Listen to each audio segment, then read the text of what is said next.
Mesdames et messieurs, bienvenue à ce nouveau numéro de votre magazine consacré à la promotion du tourisme en République démocratique du Congo. Le tourisme, moteur important de l'emploi et de la croissance, est buté actuellement aux effets néfastes de la Covid-19 qui a radicalement changé la donne dont sont victimes la majorité des jeunes.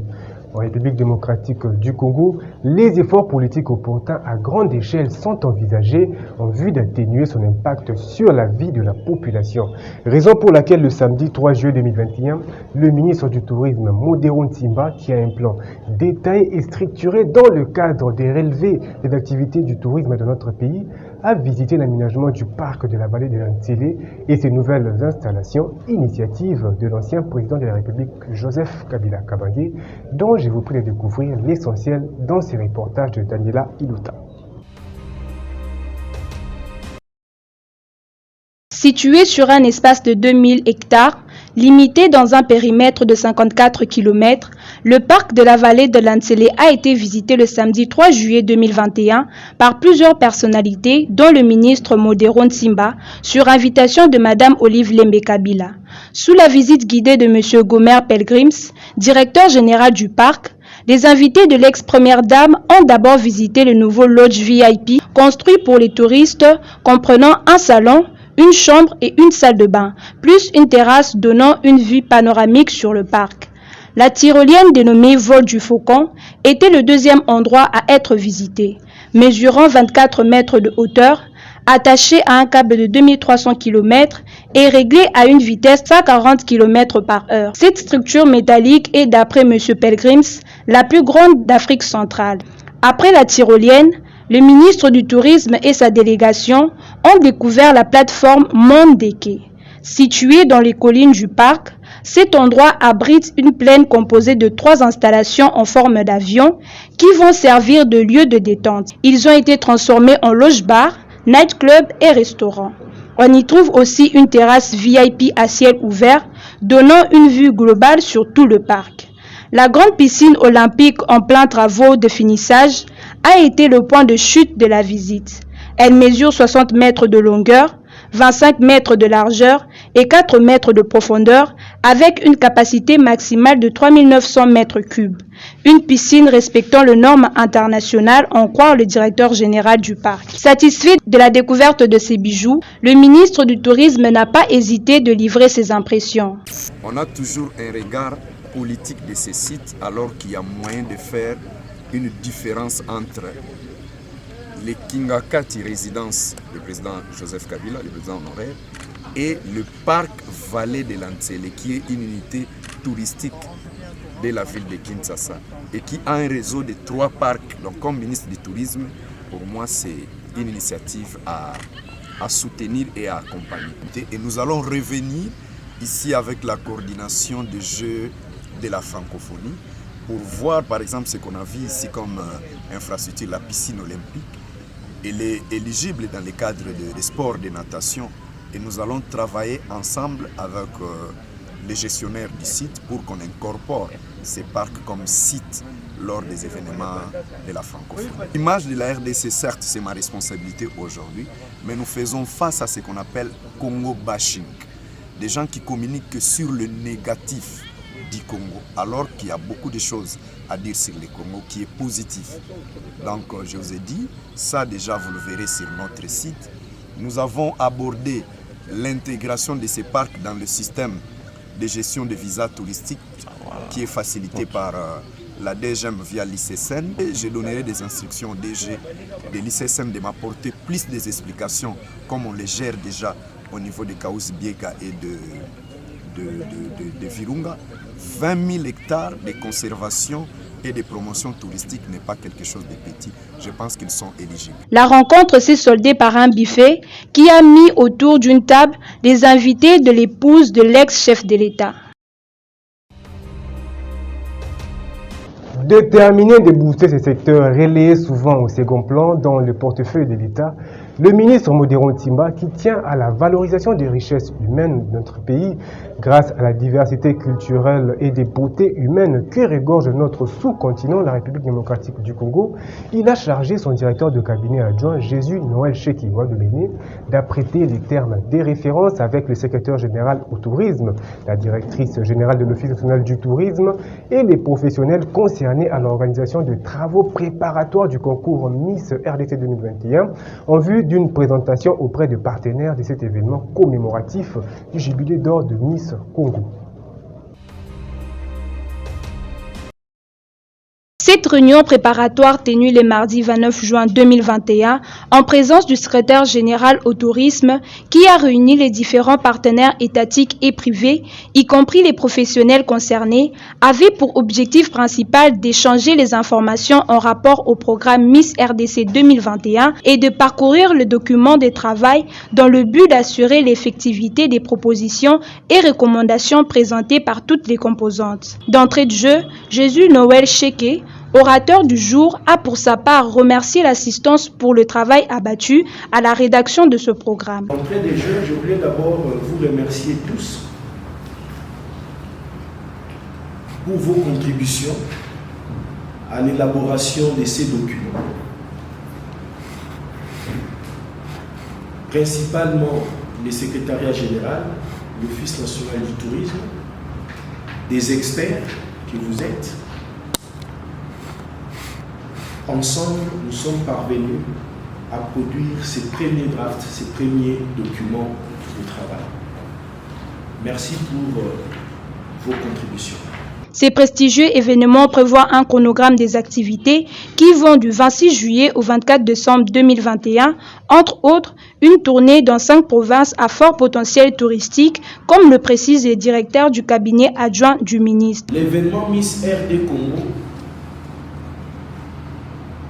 nous avons proposé une série de voyages pour permettre à nos candidates de découvrir quelques provinces, mais également pour permettre aux Congolais en général de s'approprier cet événement et de se sentir concernés.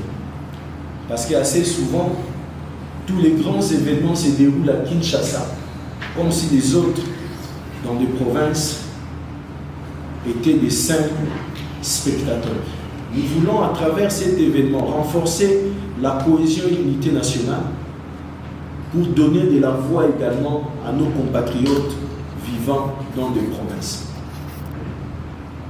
Faire d'eux des acteurs comme ceux de la ville de Kinshasa. Raison pour laquelle, au 28 novembre, nous allons inaugurer les premiers voyages de nos candidates, les 30 candidates, pour le Nord Kivu. Comme à Kinshasa, dans toutes les villes où cette caravane Miss RD Congo va se rendre, il y aura d'abord un roadshow, c'est-à-dire une caravane pour que la population locale puisse saluer et accueillir nos candidates. Nous avons prévu également une activité au Nord Kivu, Miss RD Congo, ambassadrice du tourisme. On a toujours parlé de nos parcs. Toujours. Parc des Virunga. Un des plus vieux parcs au monde. Un des plus mythiques. Il n'est pas normal que celles qui doivent parler de la RDC dans des tribunes internationales, partout ailleurs, ne puissent jamais fouler les pieds de ces parcs mythiques qui se retrouvent pourtant au Congo. Il s'y est de noter que tous les participants ont mis un accent particulier sur la représentation nationale dans la présélection des candidates. Prenant la parole à son tour, l'une des participantes à ces assises n'a pas manqué de dire mot. C'est très capital de revoir surtout pour la communication. Quand vous demandez aux filles d'envoyer des vidéos, j'en ai l'expérience. il y a beaucoup de problèmes en province. Les communications que nous tous nous n'ignorons pas ça. Il y a certaines provinces qui n'ont pas de courant. Les filles ne savent pas charger les téléphones. Je suis en train d'organiser Miss Indépendance. Je le fais virtuellement. Comment nous avons fait par exemple au Kassai? Il y a plein de filles qui voulaient participer, mais ils n'ont pas de téléphone Android. Alors, qu'est-ce que nous avons fait? Nous avons créé des comités Miss Indépendance provinciales. Comité Miss Indépendance provinciale. Donc il y a une personne, si la fille veut s'inscrire, elle n'a pas de moyens. Alors elle est automatiquement éliminée, mais elle est capable de s'inscrire, elle est au fin fond. Alors qu'est-ce qu'elle vient? Elle contacte. Tout le monde n'est pas né à Gombe. Et c'est là ne pas dire qu'une personne qui est née à Maloueka, elle a fait ses études avec des petits moyens de son père, mais elle ne sait pas s'acheter l'Android. Mais qu'est-ce qu'elle va faire? S'il y a une comité, une personne qui a des téléphones, nous avons envoyé des mégas chez cette personne. Il a organisé à l'Institut Buenamuntu Kananga, au lycée. Je travaille avec les sœurs religieuses. Ils ont aidé les filles de l'école pour envoyer des vidéos. Retenons que c'est dans un climat de convivialité que s'est clôturée la dite réunion.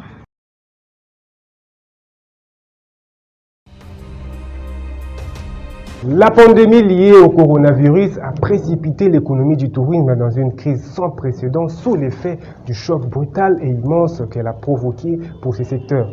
D'après les estimations révisées de l'OCDE, la Covid-19 entraînera un repli de 60% du tourisme international en 2021. Ce repli pourrait même atteindre les 80% si la reprise n'intervient pas. Pour faire face à cette chute en République démocratique du Congo, la population a développé une stratégie basée sur la politique de la capitalisation des acquis de valeurs culturelles. Notre caméra a baladé son micro dans un marché culturel, mais aussi un lieu touristique qui nécessite une attention du gouvernement, où les échanges commerciaux et culturels sont signalés, mais manque d'attraction et d'impulsion des autorités locales. Suivez. À Kinshasa, capitale de plus de 12 millions d'habitants, comme dans les autres grandes villes du pays, on y trouve plusieurs marchés dédiés à l'exposition d'œuvres d'art. À la 7e rue limitée du côté résidentiel, un marché des artistes dénommé Espace des artistes délimités y est érigé le long du petit boulevard de ces grands centres commerciaux de la dite municipalité. Ici, l'on trouve plusieurs sortes de créations artisanales, comme l'expliquent les responsables du collectif de vendeurs de ce marché. Alors, nous avons un marché artisanal. Dans ce marché, nous avons les artisans et les artistes. Ici, nous avons des secteurs de bois, nous avons la peinture, nous avons la vannerie, nous avons la pisciculture, nous avons la maroquinerie et nous avons aussi la couture. Créé en 1985, ce marché connaît un faible taux de visiteurs étrangers et peine à s'émerger pour multiples difficultés que rencontrent ces vendeurs. Pour le moment, la plupart sont des Congolais. La plupart sont des Congolais et ceux qui ont des moyens, qui font des voyages à l'étranger, ils viennent. Mais les étrangers comme tels, c'est un peu rare. Ils ne viennent que rarement. Ce n'est pas non seulement parce que les étrangers ne sont pas là. Ils sont là. Mais par rapport à l'emplacement de notre marché, les étrangers n'ont pas cette habitude d'aller fréquenter là où il y a des entrepôts.